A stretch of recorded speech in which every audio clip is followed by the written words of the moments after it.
Hey guys, do you want to start your own YouTube channel and wonder what video making accessories you really need?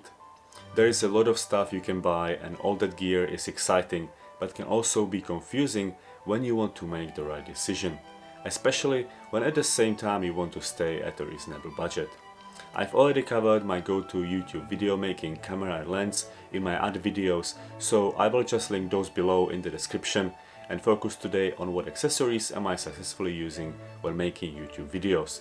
So watch until the end to find out how they can be useful to you as well. And if you are new here, my name is Petr Guardian and I am an enthusiastic photographer interested in all kinds of photography and videography gear. And on this channel I am sharing with you my experience with cameras and lenses I have used, related tips and even an occasional travel story. So if you are new here, consider subscribing. But what about this YouTube journey? It looks all exciting, glamorous and fun, but behind every video you liked there is a lot of thought and effort put in by its creator. And all that creativity needs to be captured by some type of camera with a lens accompanied by all kinds of accessories. I am at the beginning of my video making journey and so I did not go for the best gear. And apart from a camera with a lens, I focused on getting quality accessories that doesn't cost a lot of money and that I will be using for every video shoot. And this is the most important thing to consider when selecting and buying video making gear and accessories. Spend your hard-earned money only on the stuff you will use every single time, especially when you are just starting out. You can reward yourself later with better and more expensive gear when you get better at the craft and begin to see that what you do actually works and makes you and your viewers happy. So let's get to the gear finally. As always, I will put all the links down below in the description, so feel free to check them out at any time. And let's start with a tripod. This is what your camera will be sitting on most of the time, and so any tripod you get should be sturdy enough to support your precious camera with a lens. Luckily, most standard tripods give you enough support even for a full-frame camera with a standard lens, but if you will be using something like a Canon M50 with Sigma 60mm f1.4 lens, you will be just fine with almost anything. I chose this Giotto aluminum tripod which cost me about $75. You can opt for a version with a video head, but even my tripod with standard photography head has been alright and I haven't missed anything. What I would really recommend is to get a tripod with flip locks.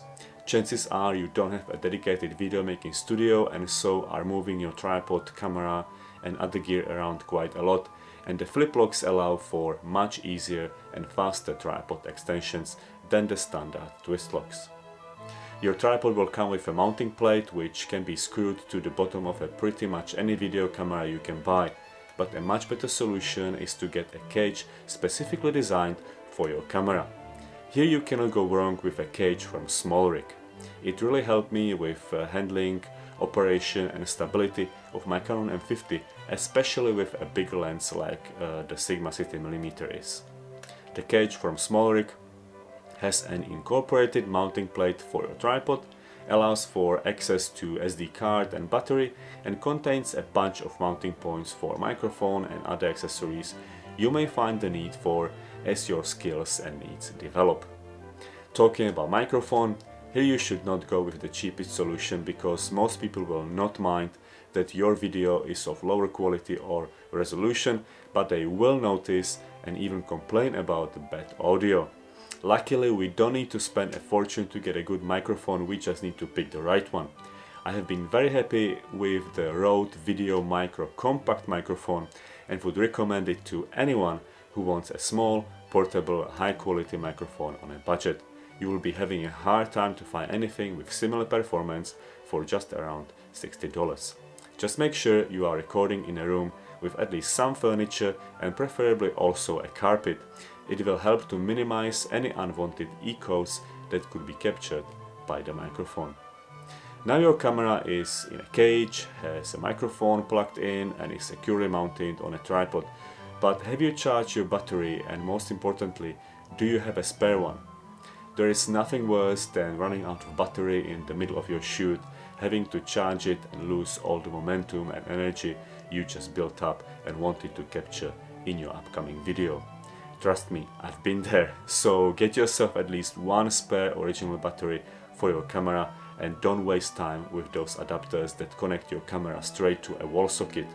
Most of these devices generate some kind of interference that your microphone will capture and record together with your voice, basically ruining your video and wasting your precious recording time.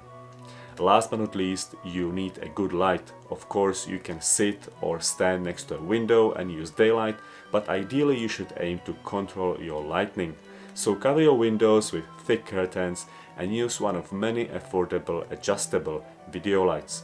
And because you are most probably battling with space, it should not be a light with a massive umbrella-like diffuser, but something that can be quickly and easily moved and stored away. I have been happily using a ring light from Viltrox. It looks like something you use with a smartphone, even has a mounting point for a phone holder, but I use it as you would use any other light.